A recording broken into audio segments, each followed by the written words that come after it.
ஜாக்டோ ஜியோ அமைப்பினர் போராட்டம் காரணமாக தற்காலிக ஆசிரியர்கள் இன்று முதல் வகுப்புகளை நடத்துவர் என தமிழக அரசு அறிவித்துள்ளது.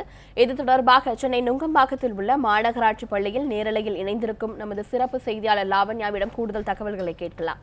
லாவண்யா, திட்டமிட்டபடி தற்காலிக ஆசிரியர்களை கொண்டு வகுப்புகள் நடத்தப்படுகிறதா?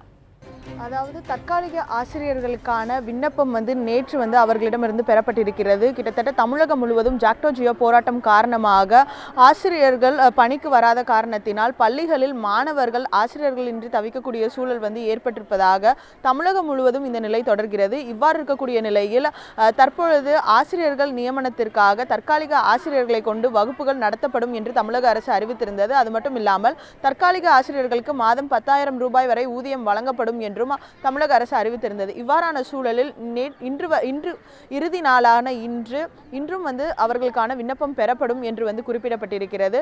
தற்பொழுது அவர்களுக்கான அந்த பணி ஆணையானது அவர்களுக்கு குறுஞ்செய்தி மூலமாகவும் அல்லது அவர்களுடைய வீட்டு முகவரி பெறப்பட்டிருக்கிறது. அவர்களுக்கு அந்தந்த மாவட்ட அலுவலகத்தில் கல்வி அலுவலகத்திலிருந்து அவர்களுக்கு தகவல் தெரிவிக்கப்படும் என்றும் குறிப்பிடப்பட்டிருக்கிறது. ஆனால் தற்பொழுது வரை பள்ளிகளுக்கு தற்காலிக ஆசிரியர்கள் யாரும் வந்த ஒரு சூழல் இல்லை. குறிப்பாக நாம் தற்பொழுது இருக்கக்கூடிய நுங்கம்பாக்கம் பெண்கள் மேல்நிலைப் பள்ளியில் மாநகராட்சிக்கு உட்பட்டிருக்கக்கூடிய இந்த பள்ளியில் தற்பொழுது வரை தற்காலிக ஆசிரியர்கள் யாரும் வரவில்லை. இருந்த போதிலும் ஆசிரியர்கள் தொடர்ச்சியாக வேலைநிறுத்த போராட்டத்தில் ஈடுபட்டு வரக்கூடிய காரணத்தினால் தற்காலிக ஆசிரியர்களை கொண்டு பணிகளை மேற்கொள்வதற்கான நடவடிக்கைகள் மேற்கொள்ளப்படும் என்று தமிழக அரசு அறிவித்திருந்தது. அவ்வாறான சூழலில் தான் தற்பொழுது இதற்கான பணிகள் தமிழகம் முழுவதும் நடைபெற்று வருகிறது.